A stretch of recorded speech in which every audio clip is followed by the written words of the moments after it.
So good afternoon and welcome to our second Customs and Global Trade update.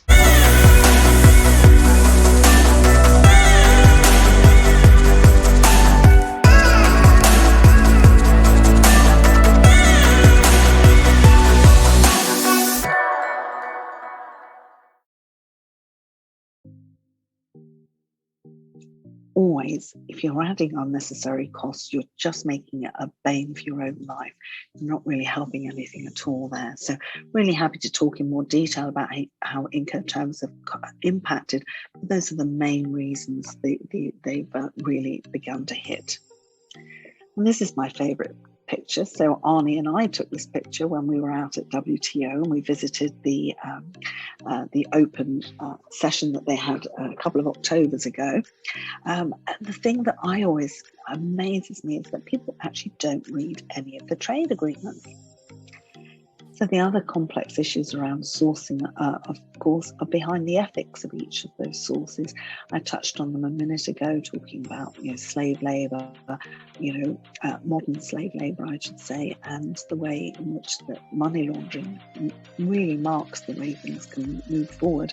For questions, so just to remind everybody what the pillars of customs compliance were, and I was shocked, Arne, to find out that it was already 5 years ago that we ran that 2-day course. But a quick reminder of the pillars themselves. We talked about classification, and today I'm going to run through a very quick update session on the harmonized system and the combined nomenclature 22 updates. The EU commerce, Leslie already referenced it sideways from a VAT perspective, but there's also a classification perspective in the new severely restricted data set, the so-called H7 data set for low-value consignment declarations. And now it's ready again and being implemented, and who knows whether it will be 100% implemented.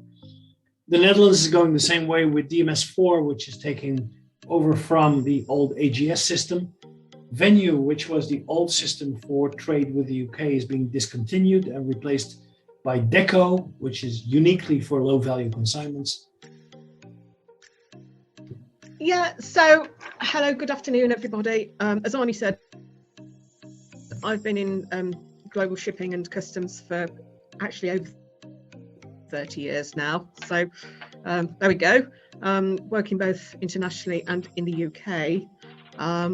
In sort of many fields, dealing with everything from automotive through to food products, through to excise goods, bulk and finished products, so right from manufacturers right through to retailers. Before I say, I should mention that before you came on, we had Leslie Batchelor on, and she talked about one of the key top trends that she sees is that people haven't read the EU-UK TCA enough. And that's something that you've just said. So I found that quite interesting. And then you said the reliance on importers' knowledge is a bit overrated, I think, is a very friendly way of saying that. And that's what Mike just said. And any traders they represent should be preparing for their move to CDS now. The number of traders you represent and on what basis is really key. So if you represent a significant number of importers and exporters, particularly for importers, since this is a service which is closing first, please do engage with them now, making sure that they know what they need to do so you can continue making declarations on their behalf, which we'll cover later. Animal origin, then you know IPAFs. And if you didn't know IPAFs before, that means that you either didn't deal in this sector before or you haven't traded outside the European Union. Because companies outside the European Union trading with the EU, they are fully aware of traces. Traces is the pendant, the EU version of IPAFs, goods potentially into the EU, into the UK. And the two things that matter here, we're not going to go through the entire process. The three things that matter here are IPAFs. So again, notification by IPAFs. Then upload of the health certificate. So that is just a sentence. And as you can see, this is the new process. So for companies that don't rely on receiving payments from Russia, that could be something to do. Of course, the question of whether you should is an entirely different one. So here are the words, and if you think about the words for just a moment, it will guide you as to what you can and can't do.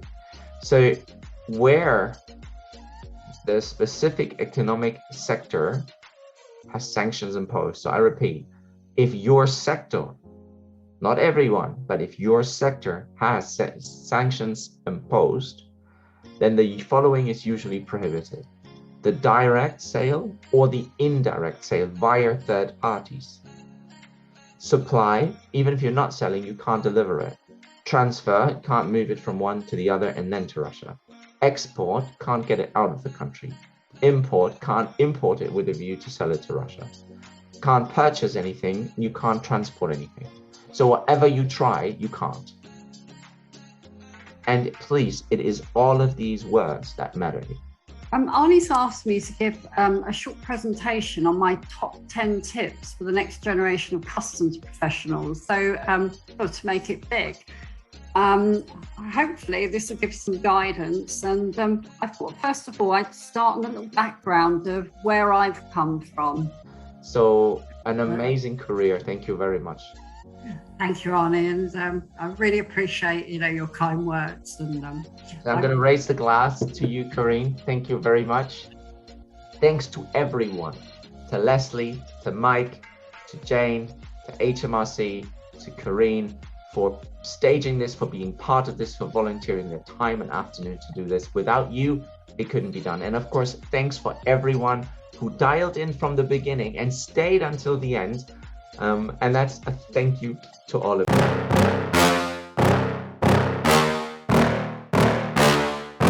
Yeah. Please tell me that I can't, that I won't, that I fail, that I'll never make it out, yeah. Please tell me all the bad, never good, fill my head full of every single doubt, yeah. Please say any